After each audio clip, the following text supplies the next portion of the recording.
சகோதரர்களை பார்க்கிறது, அவர்கள் வளர்ந்து ஆளாகி அவங்களுடைய வாழ்க்கையை அவங்களே நிர்ணயித்துக் கொள்கிற வரையிலும் அவர்களுக்காக செலவு கொடுப்பது எல்லாம் கட்டாயமானது. திருமணம் முடிக்கிற மகரு குறிப்பிட்டா மகரை கொடுப்பது கட்டாயமானது. அப்போ அதெல்லாம் இந்த வசனத்தை உள்ளடங்கும். இந்த வசனத்தில் யா அய்யுஹல்லதீன ஆமனூ அன்ஃபிகூ, தர்மம் செய்யுங்கள் என்ன அல்லாஹ் தஆலா கட்டினான். அதை எச்சரிக்கையோடு அல்லாஹ் சொல்றானே அப்படின்னு சொன்னால் மின் கபிலி மிம்மா அன்ஃபக் மிம்மா அதைனாக்கும், நாங்கள் உங்களுக்கு தந்தவற்றிலிருந்து. அதுக்கு பிறகு வனஸ்தஈனு வனுமினு பிஹி வனதவக்கலு அலைஹி வனஊது பில்லாஹி மின் ஷுரூரி அன்ஃபுஸினா வஸய்யிஆத்தி அமாலினா மன் யஹ்திஹில்லாஹு ஃபலா முضில்ல லஹு வமன் யுض்லில் ஃபலா ஹாதிய லஹு வஅஷ்ஹது அன் லா இலாஹ இல்லல்லாஹ் வஹ்தஹு லா ஷரீக லஹு வஅஷ்ஹது அன்ன முஹம்மதன் அப்துஹு வரசூலுஹு அம்மா பஅத். قال الله تعالى يا أيها الذين آمنوا أنفقوا مما رزقناكم من قبل أن يأتي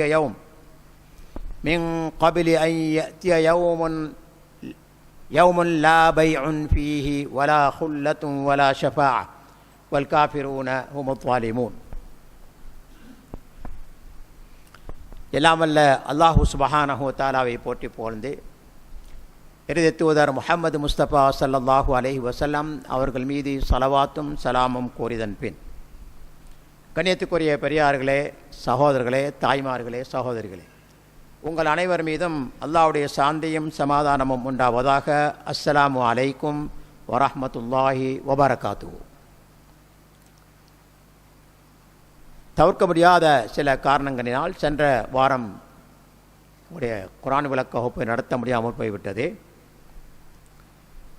அதுக்கு முந்தின வாரத்தில் சூரத்துல் பக்கரா 254 வசனத்தின் பெரும்பகுதியை நாங்கள் பார்த்தோம். அந்த வசனத்தில் அல்லாஹு சுப்ஹானஹு வ தஆலா கூறும்போது யா அய்யுஹல்லதீன ஆமனு, விசுவாசிகளை விழுத்தி அல்லாஹு தஆலா பேசுகின்றான். அன்ஃபிகூ மிம்மா ரஸக்னாகும், நாங்கள் உங்களுக்கு வழங்கியவற்றிலிருந்து அல்லாஹ்வுடைய பாதையில் செலவழியுங்கள். மின் கபிலி அன் யஅத்திய யௌமுன் லா பைஉன் ஃபீஹி வலா குல்லத்துன் வலா ஷஃபா, கொடுக்கல் வாங்கலோ அல்லது நட்போ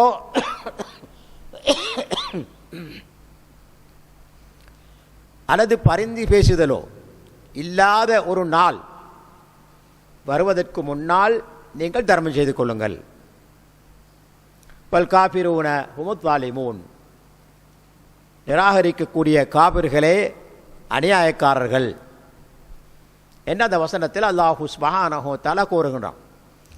இதில் ஆரம்பமாக அல்லாஹு தஆலா இந்த வசனத்தில் விசுவாசிகளை விழுத்தி பேசுகின்றான். ஏன் என்பதை பற்றிய விளக்கம் விரிவாக உங்களுக்கு சொல்லப்பட்டது. அதே போன்று அன்ஃபிகூ, செலவழியுங்கள், அல்லாஹ்வுடைய பாதையில் செலவழியுங்கள், அது பற்றியான விளக்கம் விரிவாக உங்களுக்கு தரப்பட்டது. மிம்மா ரஸக்னாகும், நாங்கள் வழங்கியவற்றிலிருந்து, அல்லாஹ் சொல்லுகிறான் நாங்கள் உங்களுக்கு வழங்கியவற்றிலிருந்து. அது சம்பந்தமான விளக்கம் நிறைய பார்த்தோம். அதாவது மனிதன் அனுபவிக்கக்கூடிய அனைத்தும் அல்லாஹ்வினால் வழங்கப்பட்ட கொடைகள். அல்லாஹ் வழங்கவில்லை என்று சொன்னால் நிச்சயமாக மனிதனால் அடைந்து கொள்ள முடியாது. இதற்கான விளக்கங்கள் நிறைய பார்த்தோம். அப்படி அல்லாஹ் வழங்காம எனக்கு என்னுடைய அறிவை கொண்டு என்னுடைய முயற்சியை கொண்டு என்னுடைய சுய திறமையை கொண்டு நான் இவைகளை அடைந்து கொள்ளலாம் என்று சொல்பவர்கள் எல்லாம் எப்படி அழிக்கப்பட்டார்கள் என்பதையும் சென்ற பாடத்திலே விரிவாக விளக்கமாக நாங்கள் பார்த்தோம். அதனால அல்லாஹு தஆலா இங்கே ஞாபகம் ஓட்டுகிறான், மிம்மா ரஸக்னாகும், நாங்கள் உங்களுக்கு தந்தவற்றிலிருந்து. எங்களுக்கு தந்திருக்கக்கூடிய அனைத்து கொடைகளும் அல்லாஹ்விடத்திலிருந்து கிடைத்தது. இது எதுக்கு முன்னால மின் கபிலி அன் யஅத்திய யௌமுன், ஒரு நாள் வருவதற்கு முன்னால். அந்த நாள் மறுமை நாள். இன்ஷா அல்லாஹ் அது பற்றிய விளக்கம் பின்னால் வரக்கூடிய பாடங்களில் உங்களுக்கு தரப்படும் இன்ஷா அல்லாஹ். இதுக்கு முன்னால் நடந்த பாடங்கள்லையும் மறுமை நாள் பற்றிய விளக்கம் விரிவாக உங்களுக்கு சொல்லப்பட்டிருக்குது. குறிப்பாக சொல்வதாக இருந்தால் இஸ்லாத்தினுடைய ஆணிவேர் மறுமை நம்பிக்கை. இஸ்லாத்தினுடைய ஆணிவேர் மறுமை நம்பிக்கை. இந்த மறுமை நம்பிக்கைகளுக்கு இல்லைன்னு சொன்னால் இந்த உலகத்தில் எப்படி வாழ்ந்துட்டு போயிடலாம், யாரும் கேட்கறதுக்கு இல்லை. அந்த மறுமை நம்பிக்கை இருக்க போய்த்தான் நாளை மறுமையில் அல்லாஹ் கேட்பான். நாம் செய்த ஒவ்வொரு விஷயத்தை பற்றியும் அல்லாஹ் விசாரிப்பான். அவைகள் அனைத்தும் அல்லாஹுவினால் பதியப்பட்டிருக்குது. நாம் செய்த அனைத்தையும் அல்லாஹு தஆலா நாளை மறுமையில் கையில் பட்டோலையாக தருவான். இக்ரா கிதாபக கஃபா பினஃப்ஸிகல் யௌம அலைக ஹஸீபா. இன்றைக்கு வேறு யாரும் உனக்கு துணை தேவையில்லை, உனக்கு நீயே போதும். உன்னுடைய செயல்கள் பதியப்பட்ட பட்டோலையை நீயே வாசித்துப்பார் என்று மறுமையில் கொடுக்கப்படும். அப்போ அந்த மறுமை நம்பிக்கை இருக்க போய்தான் ஹலாலா சம்பாதிக்கிறதுக்கு விரும்புகிறோம், ஹலாலான திருமணம் முடிக்கிறதுக்கு விரும்புகிறோம், ஹலாலான உணவு சாப்பிட்றதுக்கு விரும்புகிறோம், ஹலாலான உடை அணியத்துக்கு விரும்புகிறோம், ஹலாலான வீடு வாசல்கள் கட்டி அணிவைக்கிறதுக்கு விரும்புகிறோம். இப்படி எல்லாமே அந்த மறுமை நம்பிக்கையின் அடிப்படையில் செயல்படக்கூடியது. மறுமை நம்பிக்கை இல்லை என்று சொன்னால் ஹராம் ஹலால், நல்லது கெட்டது ஒன்றுமே இல்லை. மனிதன் அதல பாதாளத்தில் சென்று விடுவான். அப்போ இந்த மறுமை பற்றிய விளக்கம் விரிவாக, மிக விரிவாக 2-3 வாரங்களாக உங்களுக்கு ஆரம்பத்தில் தரப்பட்டது எனக்கு ஞாபகம் இருக்குது. அப்போ இப்படியான ஒரு நாள் வருவதற்கு முன்னால் நீங்கள் தர்மம் செஞ்சு கொள்ளுங்க. அப்படின்னு அர்த்தம் என்ன? மௌத்துக்கு முன்னால் தர்மம் செஞ்சு கொள்ளுங்க. மௌத்து வந்த பிறகு மனிதன் தர்மம் செய்வதில் எந்த பிரயோசனமும் இல்லை. வளமையாக தன்னுடைய வாழ்க்கையில் தர்மம் செய்யக்கூடிய ஒருவனாக இருந்து அவன் சொத்துக்களை விட்டுட்டு போய் அவனுடைய பிள்ளைகள் தந்தைக்காக தர்மம் செஞ்சால் சேரும், அல்ஹம்துலில்லாஹ். ஆனால் மறுமை மௌத்து வரையிலும், உயிர் தொண்டைக்குழி அடைகின்ற வரையிலும் தர்மத்தை பற்றியே சிந்திக்காத ஒருவன் மௌத்துடைய வேலையில் நான் அப்படி தர்மம் செய்கிறேன் இப்படி தர்மம் செய்கிறேன்னு சொன்னால் பிரயோசனம் தராது. இன்ஷா அல்லாஹ் பின்னால் பார்க்கலாம் அதற்கான குர்ஆன் வசனங்கள் எப்படி வரும்னு சொல்லி போட்டு. எனவே அல்லாஹு தஆலா இங்கே சொல்கிறான் மின் கபிலி அன் யஅதிய யௌமுன், ஒரு நாள் வருவதற்கு முன்னால். அந்த நாள் எப்படிப்பட்டது? லா பைஉன் ஃபீஹி, அதில் கொடுக்கல் வாங்கலாம் இல்லை. இந்த உலகத்தில் கொடுக்கல் வாங்க செய்யலாம், லாபம் கிடைக்கும், நஷ்டம் வரும், எல்லாம் இருக்கும். ஆனால் மறுமையில் அந்த கொடுக்கல் வாங்கல எல்லாம் கிடையாது. எல்லா வாசல்களும் மூடப்பட்டு விடும். லா பைஅ ஃபீஹி அல்லது லா பைஉன் ஃபீஹி, 2 கிராத் இருக்கல. வலா ஹுல்லத்துன், எந்த ஒரு நட்பும் இருக்காது. வலா ஷஃபாஅ, யாரும் பரிந்து பேசவும் மாட்டாங்க எங்களுக்காக. இன்ஷா அல்லாஹ் இந்த ஷஃபாஅத் சம்பந்தமாக அடுத்து வரக்கூடிய வசனம் ஆயத்துல் குர்சி, அதில் இன்ஷா அல்லாஹ் உங்களுக்கு விளக்கமான விரிவான விளக்கம் தரப்படும். அப்போ அல்லாஹு தஆலா இங்கே 3 ஞாபகப்படுத்துறான். ஒன்று லா பைஅ ஃபீஹி, அந்த நாளில் கொடுக்கல் வாங்கல் எதுவும் கிடையாது. இப்போ இன்றைக்கு கொடுக்கல் வாங்கல் செய்து மனுஷனுக்கு எதையும் சாதிக்கலாம், சம்பாதிப்பதாக இருந்தாலும் சரி அல்லது வேறு ஏதாவது பிரச்சனை என்றாலும் கூட கொடுத்து சமாளித்து கொள்ளல. ஆனால் மறுமையில் தான் செய்த நன்மை மாத்திரம்தான் அங்கு முன்னுக்கு நிற்கும், அல்லது தான் செய்த தீமைகள் மட்டும்தான் அங்கே நிற்கும். அதனால லா பைஉன் ஃபீஹி வலா ஹுல்லத்துன். இந்த உலகத்தில் நிறைய நட்புகளை பார்க்குறோம் நாங்கள். நட்புடைய உதவி துணை எங்களுக்கு இந்த உலகத்தில் கிடைக்குது. சில சமயங்களில் நண்பனுக்காக நண்பன் உயிரையும் தியாகம் செய்வான். ஆனால் மறுமையில் போய் நின்றோம் என்று சொன்னால் அதெல்லாம் கிடையாது. அடுத்த 3ஆவதாக வலா ஷஃபாஅ, யாரும் உங்களுக்காக பரிந்து பேசவும் மாட்டார்கள். அப்படிப்பட்ட ஒரு நாள் வருவதற்கு முன்னால் நீங்கள் தர்மம் செய்து கொள்ளுங்கள் என்று அல்லாஹு சுப்ஹானஹு தஆலா இந்த வசனத்தில் சொல்கிறான். அப்போ இதில் இந்த முன்னால் இருக்கக்கூடிய விஷயங்களை உங்களுக்கு தெளிவுபடுத்தியாச்சு. இப்போ இன்றைக்கு நாங்கள் பார்ப்போம். மின் கபிலி அன் யஅதிய யௌமுன், ஒரு நாள் வருவதற்கு முன்னால், அது மறுமை நாள். லா பைஉன் ஃபீஹி வலா ஹுல்லத்துன் வலா ஷஃபாஅ. குர்ஆனில் அல்லாஹு சுப்ஹானஹு தஆலா சொல்லும்போது அல் அஹில்லாஉ யௌமஇதின் பஅதுஹும் லிபஅதின் அது இல்லல் முத்தகீன். நாளை மறுமையில் நட்பு எப்படி இருக்கும்னு சொன்னால், நண்பர்கள் சிலருக்கு சிலர் விரோதியாக இருப்பார்கள். அல் அஹில்லா பஅதுஹும் லிபஅதின் அது. சுப்ஹானல்லாஹ். ஏன்னா அங்கே எல்லாருமே நப்சி நப்சி தான். ஒரே ஒரு நப்ஸ், ஒரே ஒரு ஆத்மா மட்டும்தான் உம்மத்தி உம்மத்தின்னு சொல்ல போகுது. சுப்ஹானல்லாஹ். அதுதான் இறுதி நபி முஹம்மது முஸ்தபா ஸல்லல்லாஹு அலைஹி வஸல்லம். மற்ற அனைவருமே ஆதம் அலைஹிஸ்ஸலாத்திலிருந்து இந்த உலகத்தில் இருந்த அத்தனை மனிதரும் நப்சி நப்சி. ஆனால் ஷஃபாஅத்துல் குப்ராவுடைய ஹதீஸில் நீங்கள் அதிகமாக பார்த்துருப்பீங்க. நான் அடிக்கடி அதை ஞாபகமூட்டிய உங்களுக்கு. சரியா? அப்போ மறுமையில் நட்பு என்பது முத்தகீங்களுக்கு மட்டும்தான் இருக்கும். இல்லல் முத்தகீன் என்று அல்லாஹு தஆலா விதி விலக்கலங்கிறான். மற்ற அனைவரும் ஒருவருக்கு ஒருவர் விரோதியாகவே இருப்பார்கள், நட்பு இருக்காது. வலா ஷஃபாஅ, பரிந்துரை இருக்காது. இன்ஷா அல்லாஹ் நான் சொன்னது போல அது சம்பந்தமாக ஆயத்துல் குர்சியில் வரக்கூடிய மந்தல்லதி யஷ்பஉ இன்தஹு இல்லா பிஇذنி, அவனுடைய அனுமதி இல்லாமல் யாரால் பரிந்து பேச முடியும் என்ற ஆயத்துக்கு விளக்கம் சொல்லும்போது ஷஃபாஅத் சம்பந்தமான விளக்கம் இன்ஷா அல்லாஹ் உங்களுக்கு விரிவாக தரப்படும். சரி, அப்போ நாளை மறுமையுடைய நிலை எப்படின்னு சொன்னால் அல்லாஹ் தஆலா குர்ஆனில் பல இடங்களில் வர்ணிக்கிறான். யௌம லா யன்ஃபஉ மாலுன் வலா பனூன். அந்த மறுமை நாள் எப்படிப்பட்டேன்னு சொன்னால் எங்களுடைய செல்வமோ அல்லது எங்களுடைய பிள்ளைகளோ, யௌம லா யன்ஃபஉ மாலுன் வலா பனூன், செல்வமும் எங்களுக்கு பிரயோசனம் தராது, பிள்ளைகளும் பிரயோசனம் தர மாட்டாங்க. ஏன்னு சொன்னால் நப்சி நப்சி. அதை இன்னொரு வசனத்தை அல்லாஹு தஆலா சொல்லும்போது யௌம யஃபிர்ருல் மர்உ மின் அஹி, அந்த நாள் எப்படிப்பட்டதுன்னா சகோதரன் தனது சகோதரனை விட்டு விரண்டு ஓடுவார். சந்திச்சுட்டா நான் உன்னோட சகோதரனப்பா எனக்கு சொர்க்கம் போகிறதுக்கு ஒரு நன்மை குறையுது தந்திரேன்னு கேட்பான். சுப்ஹானல்லாஹ். அதனால் அவனை கண்ட ஓடிடுவான், விரண்டு ஓடுவான். உம்மிஹி வாபி, சகோதரனிட்டு ஓடுறது வேற பக்கம். ஆனால் தனது தாய் தந்தையை விட,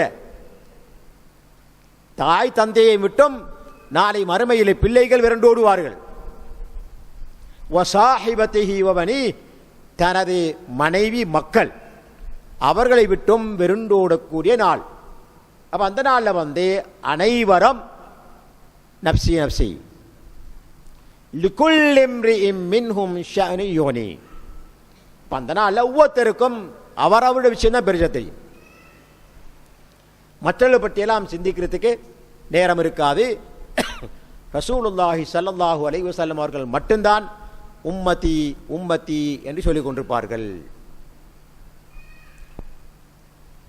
நிராகரிக்கக்கூடிய காபிர் நாளை மறுமையில் எப்படி சொல்வான்னு சொன்னா வயகூலுல் காபிரு யா லைதனி குன்து துராபா, ஆஹா நான் மறுமை இந்த உலகத்தில் வாழும் போதே மண்ணோடு மண்ணாக இருந்திருக்க கூடாதா காபிர் சொல்ல போறான். மறுமையை சந்திச்சுட்டா, யௌமுல் கியாமாவை சந்திச்சுட்டா ஒரு காபிர் சொல்லக்கூடிய வார்த்தை. அதனால எந்த பிரயோசனமும் கிடைக்காது. அது மட்டுமல்ல, பாவிகள் தனது தாய் தந்தை பிள்ளை உலகில் இருக்கக்கூடிய அனைத்தையும் ஈடாக கொடுத்து தனக்கு ஈடேற்றம் கிடைக்காதா என்று ஏங்கக்கூடிய நாள். அல்லாஹு தஆலா அதை குர்ஆனில் சொல்லும்போது யவத்துல் முஜ்ரிமு லவ் யஃப்ததி மின் அஸாபி யௌமி இதின் பிபனி, ஒரு பாவி அந்த நாளில் அவனுக்கு வரக்கூடிய தண்டனையிலிருந்து பாதுகாப்பு பெறுவதற்காக தனது பிள்ளைகளை சமர்ப்பணம் செய்ய ஈடாக கொடுப்பான். வசாஹிபத்திஹி வபனி, தனது மனைவி தனது சகோதரன் இவரெல்லாம் ஈடாக கொடுத்து ரெடியாக இருப்பான். அவனுக்கு ஈடேற்றம் கிடைச்ச போதும். அவன் எந்த குடும்பத்தில் சேர்றானோ இணைகிறானோ அந்த குடும்பத்தை விட்டு மருண்டு ஓடுவான். அவர்களையும் ஃபிதாவாக கொடுத்து போட்டு தன்னை தப்ப வைத்துக் கொள்ளத்தான் அவன் முயற்சி செய்வான். இது அல்லாஹு தஆலா அல் குர்ஆனில் தெளிவாக சொல்றான். அது மட்டுமல்ல, வமம் ஃபில் அர்தி ஜமீஅன் தும்ம யுஞ்சி, பூமியில் இருக்கக்கூடிய அனைவரையும் ஈடாக கொடுத்து விட்டு தான் தப்பினால் போதும், நான் தப்பினால் போதும் என்று சொல்லக்கூடிய அந்த நாள். அப்படிப்பட்ட நாள் வருவதற்கு முன்னால நீங்க அல்லாஹ்வுடைய பாதையிலே தர்மம் செய்து கொள்ளுங்கள் என்று அல்லாஹ் சுப்ஹானஹு தஆலா இந்த வசனத்திலே சொல்லி காட்டுவதை நாங்கள் பார்க்க முடியும். அந்த நாள் எப்படிப்பட்ட நாள் என்று சொன்னால், கல்லா இன்னஹா லவா நஸ்ஸாஅத்துல் லிஷ்ஷவா, கொழுந்து விட்டு எரியக்கூடிய நாள். அது எப்படிப்பட்டதுன்னு சொன்னால், மனிதனுடைய தோள்களை எல்லாம் உரிச்செடுக்கும். நவுது பில்லா, அல்லாஹ் பாதுகாக்க வேண்டும். ததுஉ மன் அதுபர வதவல்லா, புறமுதுகு காட்டி சென்றவர்கள் எல்லாம் அழைக்கும். இங்கே வாங்க, ஓலத்தை நாங்கள் பார்த்து கொண்டிருக்கோம் சொல்லுவோம். நெருப்பு அழைக்கும். வஜமஅ ஃபஅவுஆ, சேர்த்து சேர்த்து வைத்துக் கொண்டிருந்தான் அல்லாஹ்வுடைய பாதையில் செலவழிக்கல. ஜமஅ ஃபஅவுஆ, சேர்த்து சேர்த்து பூட்டி வச்சு கொண்டிருந்தான். மௌத்தானதுக்கு பிறகு ஒன்றுமில்லை, வெள்ளைப்படலாம் போகிறது. 4 பேர் சுமந்துட்டு போகணும். சம்பாதித்த சொத்து சுகம் அனைத்தையும் மற்றவர்களுக்காக விட்டு விட்டு செல்ல வேண்டும். அப்படிப்பட்ட நாளை பயந்து கொள்ளுங்கள். அந்த நாளுக்கு முன்னால் நீங்கள் தர்மம் செய்து கொள்ளுங்கள் என்று அல்லாஹு சுப்ஹானஹு வ தஆலா இந்த வசனத்திலே கூறுவதை நாங்கள் பார்க்க முடிகின்றது. கடைசியாக அந்த வசனத்தை அல்லாஹு தஆலா முடிக்கும் போது, வல் காஃபிரூன ஹுமுல் ஸாலிமூன், நிராகரிக்கக்கூடிய காபிர்கள் தான் அநியாயக்காரர்கள். சில உபசிரியங்கள் சலபு சாலியங்கள் சொல்வார்கள், அல்லாஹு தஆலா வல் காஃபிரூன ஹுமுல் ஸாலிமூன் சொல்லுகிறான், ஆனால் அஸ்ஸாலிமூன ஹுமுல் காஃபிரூன் சொல்லவில்லை. அப்படி சொல்லியிருந்தால் எல்லா முஸ்லீம்கள் உள்ளடக்கு. நவுது பில்லாஹ், அல்லாஹ் பாதுகாக்கும். ஆனால் நிராகரிக்கக்கூடிய காபிர்களே அநியாயக்காரர்கள். இந்த அடிப்படையில் இந்த ஸுல்ம் என்று சொல்லக்கூடிய அநியாயம் 3 வகைப்படும். ஒன்று, ஒரு அடியான் தன்னுடைய ரப்புக்கு செய்யக்கூடிய ஸுல்ம். இரண்டாவதாக, ஒரு அடியான் தன்னை போன்ற ஒரு சகோதரனுக்கு செய்யக்கூடிய ஸுல்ம், அநியாயம். மூன்றாவதாக, தனக்குத்தானே செய்து கொள்ளக்கூடிய ஸுல்ம். இப்படி இந்த அநியாயம் என்பது, அக்கிரமம் என்பது 3 வகைப்படும். இதில் மிக பயங்கரமானது அல்லாஹ்வுக்கு செய்யக்கூடிய ஸுல்ம். அது எப்படி அல்லாஹ்வுக்கு அநியாயம் செய்கிறது? இந்த வசனம் இறங்கினோடனே, அதாவது அல்லதீன ஆமனு வலம் யல்பிசு ஈமானஹும் பிதுல்மின் உலாயிக லஹுமுல் அம்ன் வஹும் முஹ்ததூன் என்ற வசனம் இறங்குது. எவர்களெல்லாம் ஈமான் கொண்டு தங்களுடைய ஈமானோடு ஸுல்மை கலக்கவில்லையோ, அநியாயத்தை கலக்கவில்லையோ, சம்பந்தப்படுத்தவில்லையோ, அவர்களுக்கெல்லாம் உலாயிக லஹுமுல் அம்ன், அவர்களுக்கு தான் பாதுகாப்பு. வ உலாயிக ஹும் முஹ்ததூன், அவர்கள் தான் நேர்வழி பெற்றவர்கள் என்ற அந்த வசனம் இறங்குது. இப்போ சஹாபாக்கள் எல்லாம் ஆளுக்கால் பேசிக்கொள்றாங்க, எங்களை யார் தான் இருக்கிறார் தங்களுக்கு அநியாயம் செய்து கொள்ளாதவர், தனக்குத்தானே அநியாயம் செய்து கொள்ளாதவர் யார் தான் இருக்கிறாரு? அப்போ அல்லாஹ் சொன்னபடி பார்த்தா ஒருத்தருக்குமே தப்ப முடியாது என்று சஹாபாக்கள் தங்களுக்குள்ளே பேசிக்கொள்கின்றார்கள். இதை கேள்விப்பட்ட ரசூல் ஸல்லல்லாஹு அலைஹி வஸல்லம் அவர்களுக்கு இங்கே சொல்லப்பட்ட ஸுல்ம் என்ன என்பதற்கு விளக்கம் கொடுக்குறாங்க. அவங்க சொல்கிறாங்க, வகால நபி ஸல்லல்லாஹு அலைஹி வஸல்லம் இன்னஹு லைஸ அல்லதி தஅனூன், நீங்கள் நினைக்கக்கூடிய ஒரு மனிதன் தனக்கே செய்து கொள்ளக்கூடிய ஸுல்மை, அக்கிரமத்தை அல்லாஹ் இங்கே சொல்லவில்லை. மாறாக, அலம் தஸ்மஹு மா காலல் அப்து சாலிஹ், லுக்மான் அலைஹிஸ்ஸலாம் அவர்கள் அப்து சாலிஹ் அவர்களை சொன்ன வார்த்தையை நீங்கள் செய்மடுக்கவில்லையா என்று ரசூல் ஸல்லல்லாஹு அலைஹி வஸல்லம் அவர்கள் சஹாபாக்களை பார்த்து கேட்குறாங்க. அவங்க என்ன சொன்னாங்க? மகனுக்கு உபதேசம் செய்கிறாங்க. லுக்மான் அலைஹிஸ்ஸலாம் மகனுக்கு உபதேசம் செய்கிறாங்க. எப்படி? இன்ன ஷிர்க லதுல்முன் அதீம், மகனே, நிச்சயமாக அல்லாஹ்வுக்கு வினை வைப்பது மிக பெரும் அநியாயம். அதைத்தான் அல்லாஹ் தலங்கை சொல்றான், இந்த ஷிர்க்கு தான் சொல்றான். அதல்லாம ஒரு மனிதன் தனக்குத்தானே செய்து கொள்ளக்கூடிய ஸுல்மை சொல்லவில்லை, அல்லது இன்னொருவருக்கு செய்யக்கூடிய ஸுல்மை சொல்லவில்லை. மாறாக படைத்த ரப்புக்கு செய்யக்கூடிய ஷிர்க்கத்தான் இங்கே ஸுல்ம் என்று அல்லாஹ் தஆலா குறிப்பிடுகிறான் என்று ரசூலுல்லாஹி ஸல்லல்லாஹு அலைஹி வஸல்லம் அவர்கள் சஹாபாக்களுக்கு விளக்கம் கொடுக்குறாங்க. ஏனென்றால் எவர் அல்லாஹ்வுக்கு இணை வைக்கிறாரோ அவர் மிக பெரும் அநியாயத்தை செய்துவிட்டார். ஸுல்ம்ண்டா என்ன? ஒன்றை பொருத்தமில்லாத இடத்துல வைக்கிறார் ஸுல்ம்னு சொல்றது. ஒன்றை பொருத்தமில்லாத இடத்துல வைக்கிறான் ஸுல்ம்னு சொல்றது. இப்போ அல்லாஹு தஆலா வணங்குவதற்கு தகுதியான ரப்பு, அவரை தவிர வணங்குவதற்கு தகுதியானவர் யாரும் இல்லை. அப்படி இருக்கும்போது அந்த வணக்கத்தை கொண்டு போய் இன்னொரு இடத்துல வச்சா, அல்லாஹ் படைத்த படைப்புகள் ஒருக்கு வச்சா, ஒரு நபிக்கு வச்சா, ஒரு சாலியான மனிதனுக்கு வச்சா, அல்ல வலியை நம்பக்கூடிய ஒருவருக்கு வச்சா, இதுதான் துல். அப்போ இது ஷிர்க் என்று சொல்லப்படும். எவரெல்லாம் ஷிர்க் செய்கிறார்களோ அவர்களுக்கு நிச்சயமாக நாளை மறுமையில் ஈடேற்றமே கிடையாது என அல்லாஹு தஆலா அடித்து சொல்லிட்டான் குர்ஆன்ல. இன்னல்லாஹ லா யக்ஃபிரு அன் யுஷ்ரக பிஹி வ யக்ஃபிரு மா தூன ஸாலிக லிமன் யஷா. மறுமையில் எவர்களெல்லாம் அல்லாஹ்வுக்கு இணை வைத்தவர்களாக அல்லாஹ்வை சந்திக்கிறார்களோ அவர்களுக்கு மன்னிப்பே கிடையாது.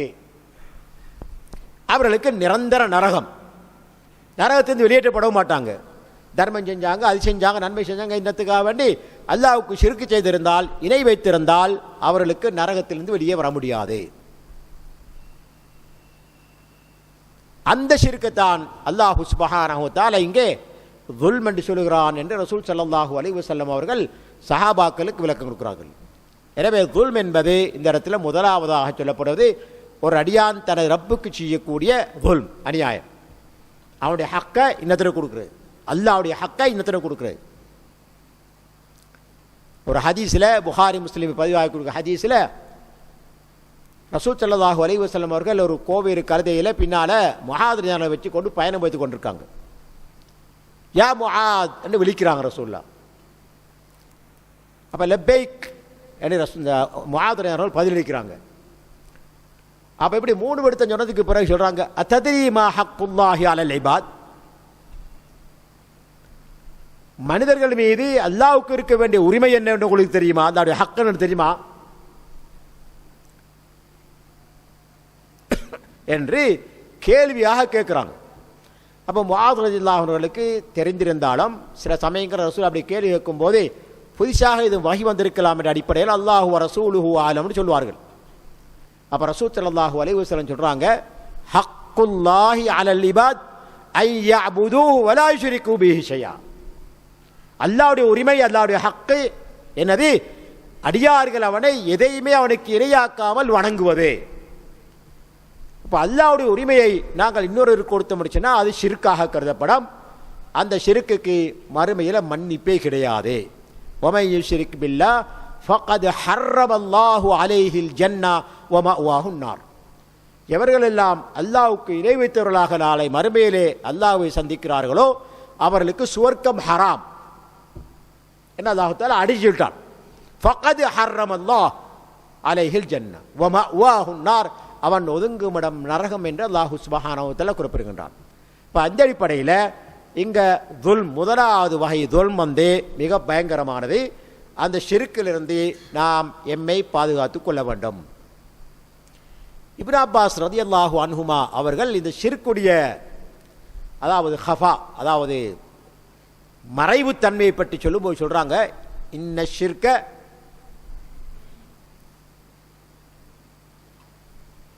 அஹ்ஃபா மின் தபீபின் நம்லி அலா ஸஹ்ரத்தின் ஸஃபா. சுப்ஹானல்லாஹ். பாருங்க, அந்த ஷிர்க்குடைய பாரதூரத்தை சொல்றாங்க. எந்த அளவுக்கு மறைவானதுன்னு சொன்னால், இந்த சிறிய இணை வைத்தல் என்பது ஒரு காரிருளில் இரவையில் ஒரு கருங்கலின் மீது நடந்து செல்லக்கூடிய ஒரு கருப்பு எறும்பின் நடை எவ்வளவு மறைவானதோ அதைவிட மறைவானது என்று அப்துல்லா இப்னு அப்பாஸ் ரலியல்லாஹு அன்ஹுமா அவர்கள் இந்த ஷிர்க்குடைய பாரதூரத்தை சொல்றாங்க. அவ்வளவு பயங்கரமானது. அல்லாஹ் பாதுகாக்க வேண்டாம். ஷிர்க்கிலிருந்து முற்றாக நாம் எம்மை பாதுகாத்து கொள்ள வேண்டும். மற்றவைகள் தவிர்க்கப்பட வேண்டாம். தவிர்க்க முடியாவிட்டாலும் மன்னிப்பு கிடைக்கும். இன்னல்லாஹ லா யக்ஃபிரு அன் யுஷ்ரக பிஹி வ யக்ஃபிரு மா தூன ஸாலிக லிமன் யஷா. ஷிர்க்கை மன்னிக்க மாட்டான், அதல்லாதவைகளை அவன் நாடியோருக்கு மன்னிப்பான். நாடியோருக்கு மன்னித்து சூக்கம் அனுப்புவான், நரகம் போடாமலேயே. நாடியோரை நரகில் போட்டு தண்டித்து தூய்மைப்படுத்தி திரும்பவும் சுவர்க்கத்துக்கு வெளியேற்றுவான். அதனால் நாங்கள் ஷிர்க்கை மிகவும் ஜாக்கிரதையாக அணுக வேண்டும். அல்லாஹ் பாதுகாக்க வேண்டும். ஷிர்க்கில் எந்த காரணம் கொண்டும் நாங்கள் சமத்தப்பட்டு விடக்கூடாது. ஷிர்க்கை பொறுத்தவரையில் ஷேல்லையும் வரும், அல்லது சிந்தனையிலும் வரும், அல்லது உள்ளத்திலும் ஏற்படும். அப்போ அவ்வளவு மறைவானது, அல்லாஹ் பாதுகாக்க வேண்டும். இப்போ தொழுகிறோம், தொழுகை எங்கள் மீது கடமையாக்கப்பட்ட ஒரு வணக்கம், அல்லாஹ்வினால் எங்கள் மீது கடமையாக்கப்பட்ட ஒரு வணக்கம். இந்த தொழுகையை ரப்புல் ஆலமீனுடைய திருப்திக்காக தொழுகிறேன் என்று சொல்லுவோம் என்று சொன்னால் அதுக்கு பலன் இருக்கு அல்லாஹ்விட்ட. மாறாக கொஞ்சமாவது முகஸ்திரி வந்துட்டுன்னு சொன்னால் எல்லாரும் பார்க்குறாங்க, தொழுவிட்டா என்ன தொழுகையான்னு சொல்லுவாங்க, சதக்கா கொடுக்குறோம் எல்லாரும் பார்த்துட்டா நான் சதக்கா கொடுக்குறேன்னு சொல்லுவாங்க, அல்லாஹ் பாதுகாக்க வேண்டும். இந்த நினைப்பு வந்துதான் உள்ளத்தில் வந்துச்சுன்னு சொன்னால் பஷ். இதனால் தொழுகை பற்றி ஹதீஸுகளை வந்திருக்குது. ஒருவர் தொழுகிறாரு, தொழுகிட்டு போகிறாரு, அவர் தொழுகிற தொழுகை வானத்தின் பால் உயர்த்தப்படும். அதில் ஷர்த்து பரதுகள் பேணப்பட்டு இஹ்லாஸோட அல்லாஹ்வுக்காக தொழப்பட்டிருந்தால் அந்த தொழுகைக்காக வானத்துடைய வாசல்கள் திறக்கப்படும், அல்லாஹ்வுடைய அர்ஷுக்கு கீழே கொண்டு வைக்கப்படும். அப்போ அல்லாஹ்வுடைய பொருத்தம் கிடைக்கும் அந்த தொழுகைக்கு. அப்போ அந்த தொழுகை சொல்லும், ஹஃபிதக் அல்லாஹு கமா ஹஃபிஸ்தனி, அல்லாஹு அக்பர், என்னை எப்படி பேணி காத்தாயோ பேணி பாதுகாத்தாயோ அவ்வாறே அல்லாஹ் உன்னை பேணி பாதுகாக்கட்டும் என்று அவன் தொழுத தொழுகை அவனுக்காக துஆ செய்யும். இன்னொருடைய தொழுகை உயர்த்தப்படும் வானத்தின் பால், வானத்தின் வாசல்கள் மூடப்படும், உயர்த்தப்பட மாட்டாது. பின்னர் அந்த தொழுகை ரசூலுல்லாஹ் ஹதீஸ் சொல்றாங்க, அதாவது பழைய பிடைவைகளை எப்படி சுருட்டி அடிச்சா முகத்தில் வர, பழைய பிடைவைகளை சுருட்டி ஒரு முகத்தில் அடிச்சா அப்படி இருக்கும், அதுபோல அந்த தொழுகை திருப்பி தொழுகையாளின் முகத்தில் அடிக்கப்படும். அது எங்களுக்கு தெரியாது, எல்லாம் மறைய வச்சிருக்கான், இதெல்லாம் மறைவான விஷயங்கள். அப்போது அந்த தொழுகை அவனுக்கு பாதிப்பாக துஆ செய்யும். நஊது பில்லாஹ், அல்லாஹ் பாதுகாக்க வேண்டும்.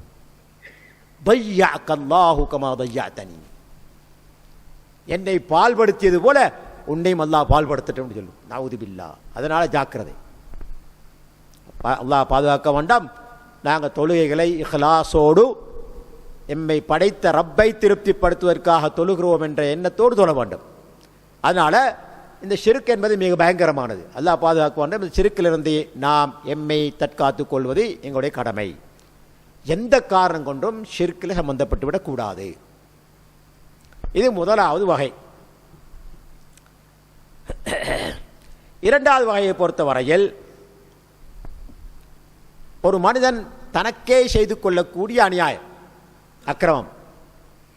உதாரணமாக ஒருத்தன் உடம்பை கீறி, கத்தியால் கீறி ரத்தத்தை ஓட்ட வைக்கிறான், தனக்கே அநியாயம் செஞ்சு கொள்றான். இன்றைக்கு நாங்கள் பார்க்குறோம், ஒரு கூட்டம் இருக்குது, ஷியாக்கள் ஒரு கூட்டம், அவங்க அதை வணக்கமாக கருதுறாங்க. கூரிய கத்திகளால் கூரிய வாள்களால் தங்களை தாங்களே கீறி கொள்வார்கள். இரத்தம் வழிந்தோடும், உடம்பிலிருந்து இரத்தம் வழிந்தோடும். அதை அவர்கள் வணக்கமாக கருதுகிறார்கள். இது தனக்குத்தானே செய்து கொள்ளக்கூடிய துல்ம்.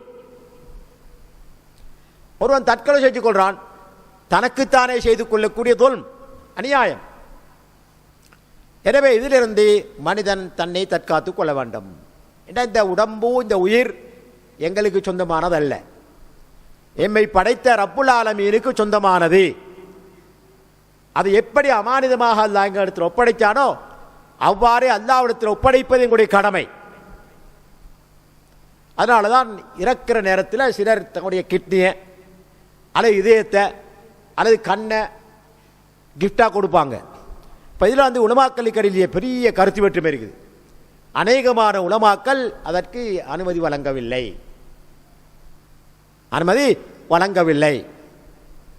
உயிரோடு இருக்கும்போது பிரச்சனை இல்லை. உதாரணமாக 2 கிட்னிக்கு ஒன்றால் வாழலாம். அல்லாஹு தஆலா அப்படித்தான் மனுஷனை படைச்சிருக்கிறான். 2 கிட்னியும் படுதா போனால் வாழ முடியாது. அப்போ தனது குடும்பத்தை சார்ந்த அல்லது தனது பிள்ளை, தனது மனைவி யாராவது ஒருவருக்கு கிட்னி பாதிக்கப்பட்டு ஒரு கிட்னியை கொடுத்து அவரை உயிர வாழ வைப்பதாக இருந்தால் அது பிரச்சனை இல்லை. தன்னுடைய இரத்தத்தை கொடுத்து வாழ வைப்பது போல அவனுடைய உயிருக்கு ஒரு ஆபத்து ஏற்படாது என்று கருதினால் அவன் உயிரோடு இருக்கும்போது கொடுக்கலாம். ஆனால் இறக்க நேரத்தில் யாருக்கும் தன்மை செய்கிறார். அநேகமான உலமாக்கள் அதை தடை செய்கிறார்கள். இந்த உடம்பு அல்லாஹ்வுக்கு சொந்தமானது. அல்லாஹ் மறுமையில் கேட்பான். நாங்கள் அடிக்கடி ஞாபகம் ஹதீஸ், வான் ஜசதிஹி அனை உடம்பை பற்றி கேட்பான், ஃபீம அப்லா எதில் பயன்படுத்தினாய் என்று இருக்கும். அதனால் இந்த உடம்பை பற்றி நாங்கள் கவனமாக இருக்க வேண்டாம். உடம்பை பாதுகாப்பது, உடம்புக்கு தேவையான சக்தியான உணவை கொடுப்பது, அதே போன்று அதை ஆரோக்கியமாக வைத்துக்கொள்வது, அதன் மூலமாக படைத்த ரப்பை வணங்குவதற்கான தகுதியை பெற்றுக்கொள்வது, இதெல்லாம் அல்லாஹ் எங்கள் மீது கடமையாக்கி இருக்கக்கூடிய விஷயங்கள். ஒரு சஹாபி இன்னொரு சஹாபியை விருந்து கூட்டிகிட்டு போகிறார். ஒரு சஹாபி இன்னொரு சஹாபியை விருந்து கூட்டிகிட்டு போகிறார். போனால் அங்கே போய் மனைவிக்கு சொல்கிறார் சாப்பாட்டை வைக்க சொல்லி போட்டு. சாப்பாட்டை வச்சா சாப்பிட்றதுக்கு விருந்தாளி உட்கார்ந்த நேரத்தில் அவர் சொல்கிறாரு, நீங்கள் சாப்பிடுங்க, நான் நோம்புன்றார். சுப்ஹானல்லாஹ். எப்படி விருந்தாளி சொல்ல நீங்கள் சாப்பிடுங்க, நான் நோன்புன்னு சொல்கிறார். சுப்ஹானல்லாஹ். அப்போ அந்த சஹாபி சொல்கிறாரு, இல்லை நான் சாப்பிட மாட்டேன் அப்படின்ட்டார். நோன்பு ஃபர்தான் நோன்பு இல்லை, சுன்னத்தான் நோன்பு. அப்போ மனைவி சொல்கிறா, இவட வேலையே பகலில் நோன்பு வைப்பது, இறைவேலை என்று வணங்குவது, எனக்குரிய உரிமையை தருவதில்லை. இப்போ மனைவி தலைவிரி கோலமாக இருக்கிறான். அப்போ சொல்கிறார் விருந்தாளி சொல்கிறாரு, இல்லை நீ சாப்பிட்டா நான் சாப்பிட போட்டு கரைச்சிக்கிறோம் இருக்கும். இல்லை கருத்து முரண்பாடுபட்டு ரெண்டு பேரும் சாப்பிட்றாங்க. நோம்பு விட்டுட்டார். ரசூலோட போய் முறைப்படுற ரசூலா, நான் நோம்பு முடிச்சிருந்தேன், என்ன நோம்பை துற விடாமல் சாப்பிட வச்சுறார் அப்படின்னு சொல்லி போட்டு முறைப்படுறார். அப்போ ரசூல் ஸல்லல்லாஹு அலைஹி வஸல்லம் அவர்கள் அந்த சஹாபிக்கு தான் நசியத் பண்ணுறாங்க. நோம்பு பிடித்திருந்த சஹாபிக்கு தான் நசியத் பண்ணுறாங்க. உன்னுடைய உடம்புக்கு நீ கொடுக்க வேண்டிய கடமையை நீ செய்ய மறந்துட்ட அப்படின்னு. சுப்ஹானல்லாஹ். அதே போல தனது மனைவி மக்களுக்கு கொடுக்க வேண்டிய கடமையை நீ செய்ய தவறிட்டா அப்படின்னு போட்டு. அப்படி ரசூல் ஸல்லல்லாஹு அலைஹி வஸல்லம் அவர்கள் நசீஹத்தை செய்வதன் மூலமாக இந்த உடம்பு எங்களுக்கு சொந்தமானதல்ல, அல்லாஹ்வுக்கு சொந்தமானது. நாளை மறுமையில் அல்லாஹ் கேட்பான். அதனால் எங்களுக்கு தற்கொலை செய்ய முடியாது, அல்லது காயப்படுத்த முடியாது, அல்லது வேறு விதமான முறைகளில் இந்த உடம்புக்கு நாம் கஷ்டத்தை கொடுக்க முடியாது.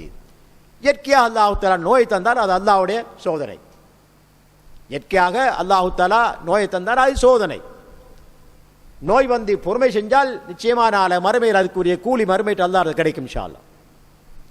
ஆகவே இது இரண்டாவது வகை துல்ம். மூன்றாவது வகை துல்ம், ஒரு மனிதன் இன்னொரு மனிதனுக்கு செய்யக்கூடிய துல்ம். இதுவும் மிக பாரதூரமானது. எந்த அளவுக்குன்னு சொன்னால், நாளை மறுமையில் நன்மை தீமை இதை தவிர வேற ஒன்றும் இல்லைங்க. வாப்பா உம்மா மகன் பிள்ளை மனைவி மக்கள் யாருமே வரமாட்டாங்க.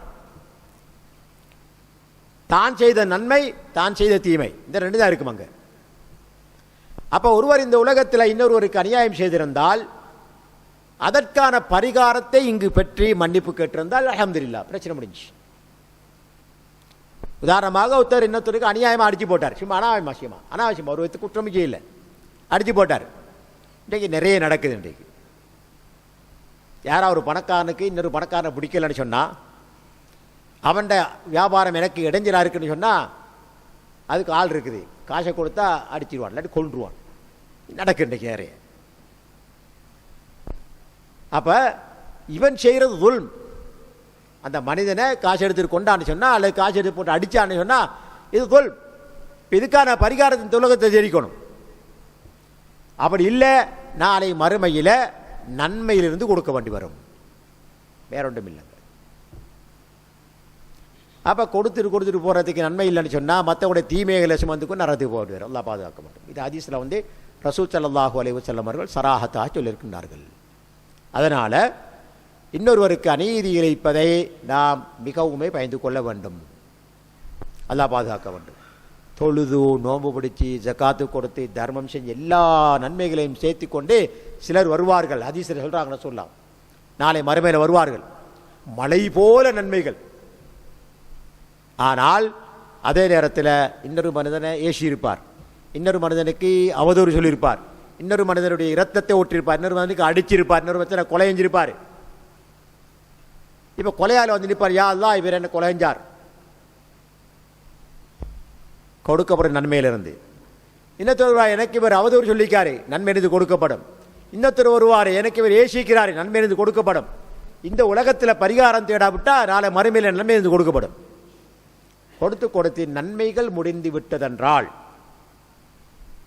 இன்னும் கொடுக்கறதுக்கு இருக்குன்னு சொன்னா அந்த அநியாயம் இழைக்கப்பட்டவுடைய தீமைகள் இவன் மீது சுமத்தப்படும். பின்னர் மற்றவர்களுடைய தீமைகளை சுமந்தவனாக நரகில் தள்ளப்படக்கூடியவன் தான் எனது உம்மத்திலே பங்குலோத்துக்காரன் என்று ரசூல் ஸல்லல்லாஹு அலைஹி வஸல்லம் ஹதீஸில் குறிப்பிடுறாங்க. அதனால நாங்கள் மற்றவர்களுக்கு அநீதி இழைப்பதில் மிகவும் ஜாக்கிரதையாக இருக்க வேண்டும். துளி கூட மற்றவர்களுக்கு எங்களால் அநீதி நடந்துவிடக்கூடாது. அல்லாஹ்வுக்கு இணை வைக்காமல் இருக்க வேண்டாம். அதே நேரத்தில் மற்றவர்களுக்கு எந்த ஒரு அநியாயமும் செய்யாமல் இருக்க வேண்டும்.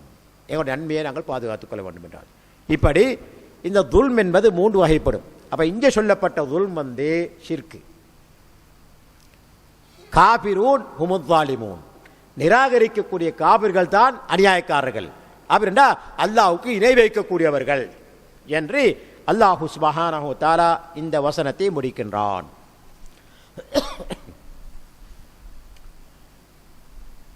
அல்லாஹு சுப்ஹானஹு வ தஆலா இந்த வசனத்தில்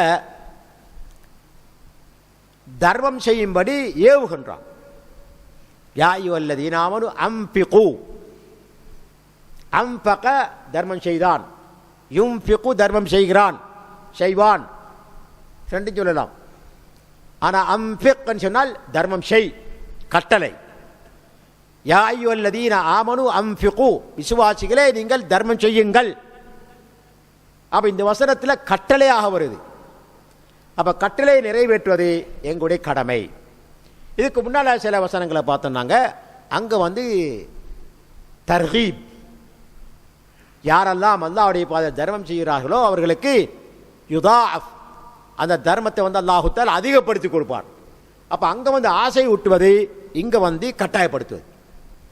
இதற்கு உலமாக்கள் விளக்கம் சொல்லும்போது அங்கு சொல்லப்பட்டவைகள் சாதாரண தர்மங்கள், இங்கே சொல்லப்படுவது கட்டாயமான செலவுகள். நான் உங்களுக்கு ஞாபகப்படுத்தினேன், கட்டாயமான செலவுகள் ஜக்காத். ஜக்காத் கட்டாயமானது. இதை கொடுக்கலன்னா இந்த வசனத்தில் அடங்கும். தனது மனை மக்களுக்கு கொடுக்க வேண்டிய செலவு கட்டாயமானது. தனது பொறுப்பில் இருக்கக்கூடிய தாயந்தேரி கொடுக்க வேண்டிய செலவு கட்டாயமானது. தனது பொறுப்பில் இருக்கக்கூடிய சின்ன சகோதர சகோதரிகள், பாப்பா உம்மா 2 பேரும் மூத்தா போயிட்டாங்க, சின்ன பிள்ளைகளை விட்டுட்டு போயிடறாங்க. அப்போ மூத்தவர் வசதி இருக்கும்னு சொன்னால் தனது சகோதரர்களை பார்க்கறது, அவர்கள் வளர்ந்து ஆளாகி அவங்களுடைய வாழ்க்கையை அவங்களை நிர்ணயித்துக் கொள்கிற வரையிலும் அவர்களுக்காக செலவு கொடுப்பது எல்லாம் கட்டாயமானது. திருமணம் முடிக்கிற மகர் குறிப்பிட்ட மகரை கொடுப்பது கட்டாயமானது. அப்போ அதெல்லாம் இந்த வசனத்தை உள்ளடங்கும். இந்த வசனத்தில் யா அய்யுஹல்லதீன ஆமனு அன்ஃபிகு, தர்மம் செய்யுங்கள் என்ன அல்லாஹ் தஆலா கட்டுகிறான். அதை வந்து எச்சரிக்கையோடு அல்லாஹ் சொல்றானே அப்படின்னு சொன்னால், மின் கபிலி மிம்மா அன்ஃபக் மிம்மா அதைனாக்கும், நாங்கள் உங்களுக்கு தந்தவற்றிலிருந்து. அதுக்கு பிறகு மின் கபிலி அன் யஅதிய யௌமுன் லா பைஉன் ஃபீஹி வலா குல்லத்துன் வலா ஷஃபாஆ. அப்போ எச்சரிக்கையும் செய்யறான் அல்லாஹ் தஆலா. எப்போ? மறுமை வருக்கு முன்னால். அது எப்படிப்பட்ட நாள்? அங்கே கொடுக்கல் வாங்கல் எதுவும் இல்லை, அங்கே நட்பு இல்லை, அங்கே வந்து யாரும் பரிந்து பேச மாட்டார்கள். அப்படியான ஒரு நாள் வருவதற்கு முன்னால நீங்கள் தர்மம் செய்து கொள்ளுங்கள் என்று அல்லாஹ் தஆலா இங்கே சொல்வது கட்டாயமான செலவை என்று சில முஃபஸ்ஸிரீன்கள் இதற்கு விளக்கம் கொடுப்பதை நாங்கள் பார்க்க முடிகின்றது. அல்லாஹ் தஆலா இதை மேலும் வலுப்படுத்துமாறு குர்ஆனில் வந்து வேறு சில இடங்களை சொல்லும் போது,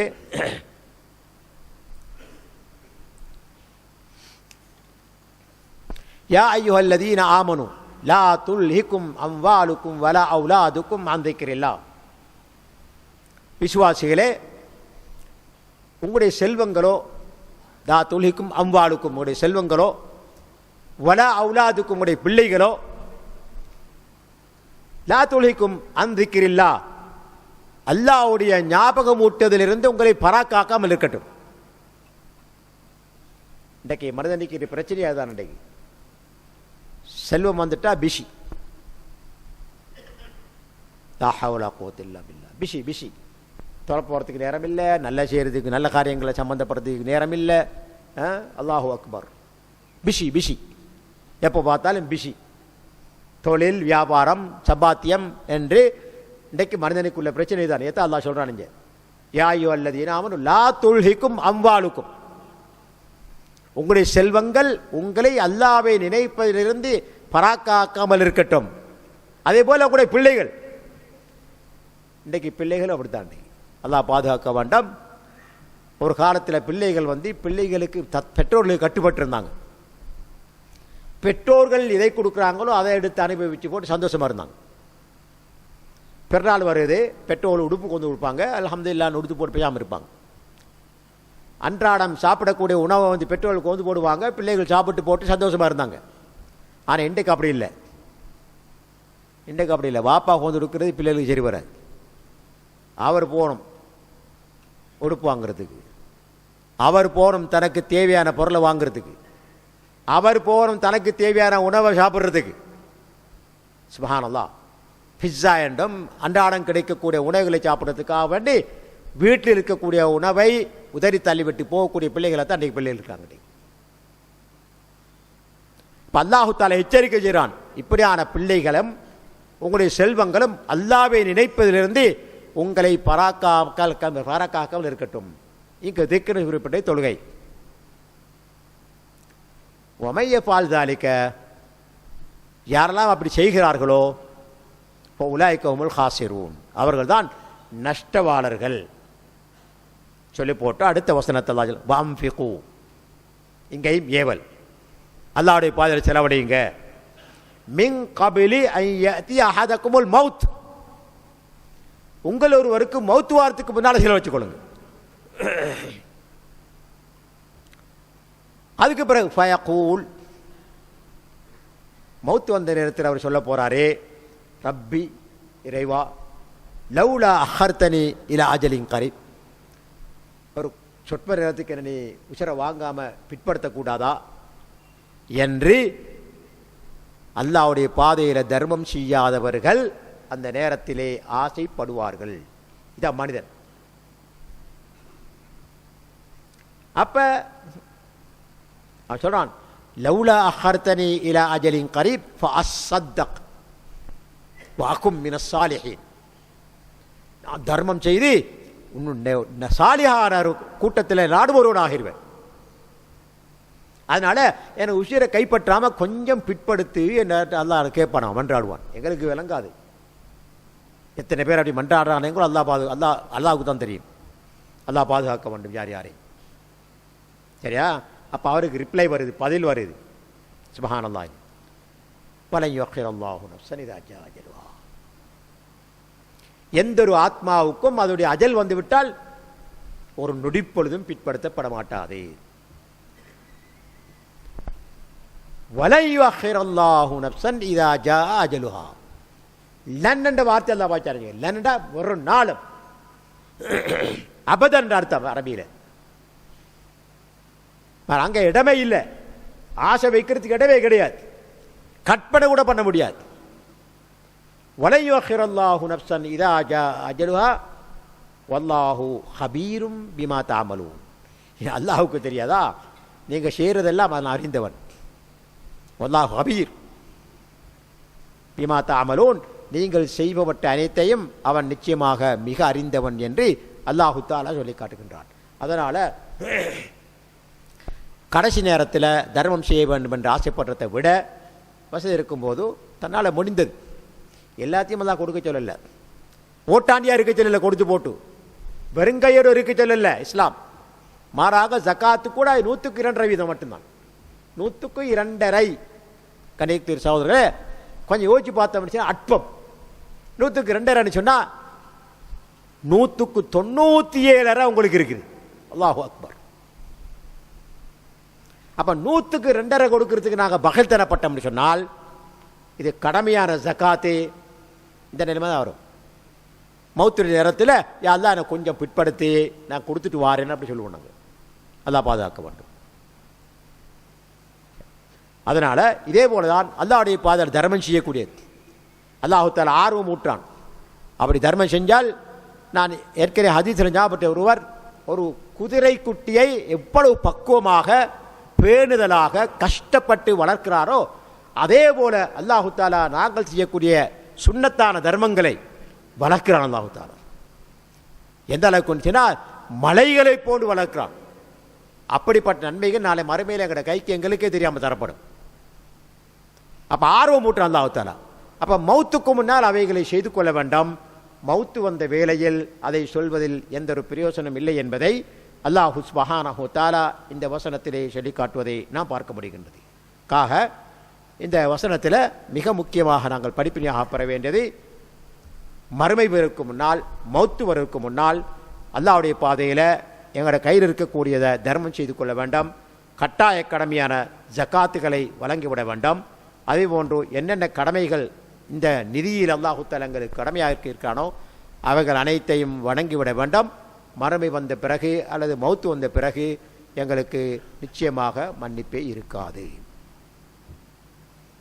அடுத்த பாடம் 245வது பாடம், சூரத்துல் பக்ராவுடைய 255வது வசனம்.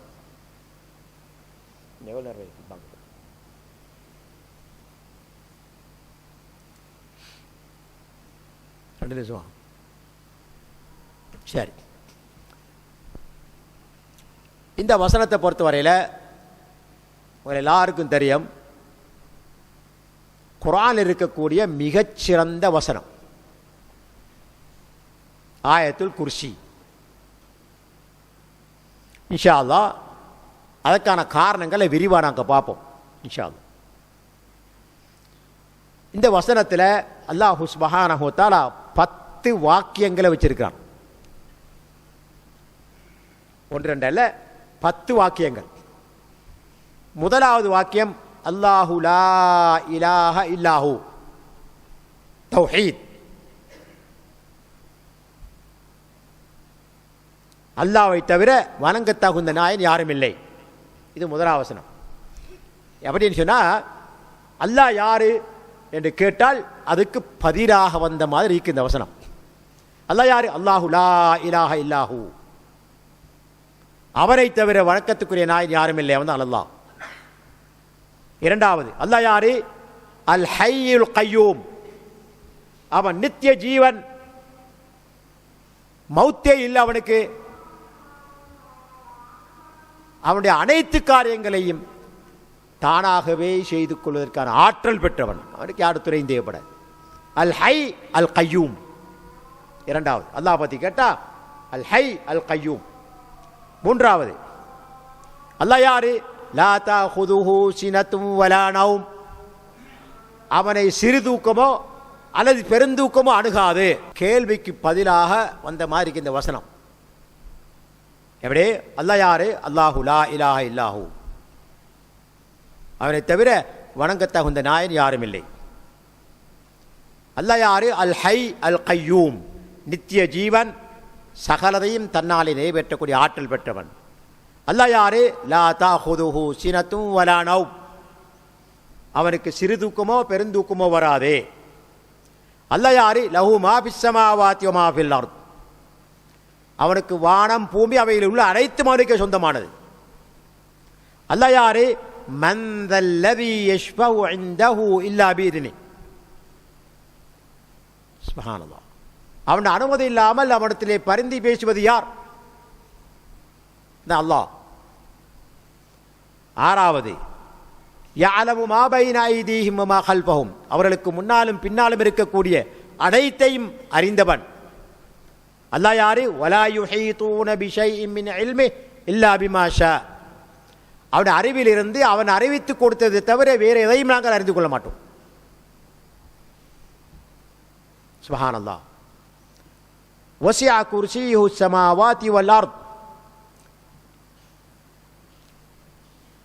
அவனுடைய குர்சி இன்ஷா அல்லாஹ் பின்னால பார்க்கலாம், மௌதிஉல் கதமைன் என்று சொல்லப்படுது.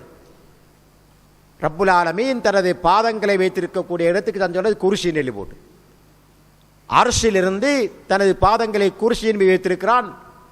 அந்த குர்சி எவ்வளவு விசாலமானன்னு சொன்னா, குர்சிஹு ஸமாவாதி வல் அர்த், 7 வானங்களையும் விரித்து 7 பூமிகளையும் விரித்தாலும் அதையும் விட விசாலமானது அல்லாஹ்வுடைய குர்சி. அல்லாஹ் யாரே? வலா யஊதுஹு ஹிஃப்துஹுமா, இந்த வானம் பூமி இதை பராமரிக்க அவனுக்கு எந்த கஷ்டமும் இல்லை.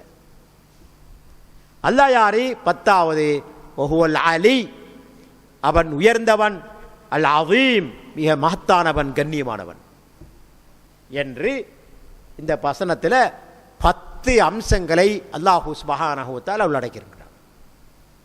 சுருக்கமாக சொல்ல போனால் அல்லாஹ் யார் என்று கேட்டால் அல்லாஹ்வுடைய வஸ்ஃபை, அல்லாஹ்வுடைய வர்ணனையை, அல்லாஹ்வுடைய சிபத்துகளை சொல்லக்கூடிய ஒரு வசனமாக இந்த வசனம் அமைந்திருக்கின்றது. இன்ஷா அல்லாஹ் அடுத்த பாடத்தில் பார்ப்போம் சம்பந்தமான விளக்கங்களை. இந்த வசனத்தில் அல்லாஹ்வுடைய திருநாமங்கள், அல்லாஹ்வுடைய சிபாத்துகள், அதே நேரத்தில் அவனுக்கு சேர்க்கக்கூடாத நகாயிஸ்கள், நகாயிஸ்னா குறைபாடுகள், அத்தனை விட்டும் தூய்மையானவன் என்பதை இந்த வசனம் பறைசாட்டி கொண்டிருக்கின்றது. இதனால்தான் இந்த வசனம் குர்ஆனில் இருக்கக்கூடிய வசனங்களில் மிக முக்கியமான வசனமாக கருதப்படுது. ஹதீஸில் பார்க்கிறோம், உபய் இப்னு கஅப் ரலியல்லாஹு அன்ஹு அறிவிக்கிறார்கள், ரசூல் ஸல்லல்லாஹு அலைஹி வஸல்லம் அவர்கள் ஒரு முறை அவளுக்கு சொல்றாங்க, யா அபல் முந்திர். உபய் இப்னு கஅபுடைய குன்யா பட்ட பெயர் அபுல் முந்திர். அப்ப யா அபல் முந்திர் அத்ததரி ஐயு ஆயத்தின் மின் கிதாபில்லாஹி மஅக ஆதம். நீங்கள் குர்ஆனை மனப்பாடம் பண்ணிடுறீங்களே, அதில் மிகவும் கண்ணியமான வசனம் எது என்று உங்களுக்கு தெரியுமா?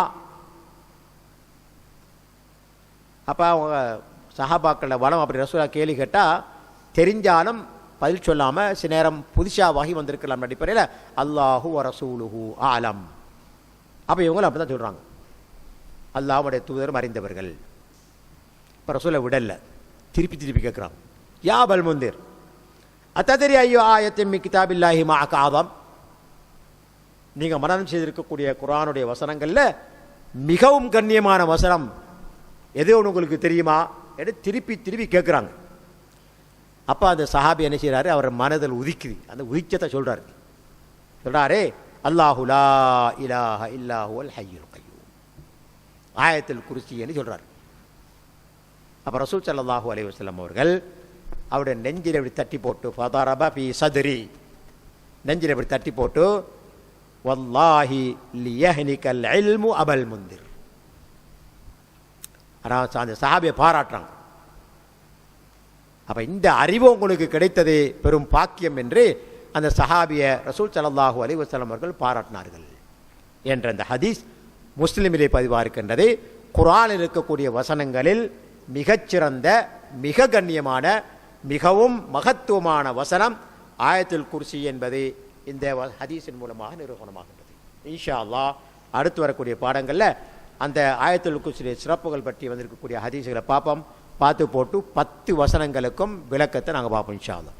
எல்லாம் வல்ல அல்லாஹ் சுப்ஹானஹு வ தஆலா பேச எனக்கும் கேட்டுக்கொண்டது உங்களுக்கும் இந்த மார்க்க விளக்கங்களை உள்ளத்திலே பதிய வைத்து அதை மிகவும் பக்குவமாக கிரகித்து வாழ்க்கையில் அமுல்படுத்தி அல்லாஹ்வுடைய திருப்தியை பற்றி நாளை மறுமையில் ஜன்னத்துல் ஃபிர்தௌஸ் என்ற சொர்க்கத்தை அடைந்து கொள்வதற்கான பாக்கியத்தை எம் அனைவருக்கும் நல்குவானாக என்று கேட்டு விடைபெறுகின்றேன். வாஹ்ரு தாவானா அல்ஹம்துலில்லாஹி ரப்பில் ஆலமீன்.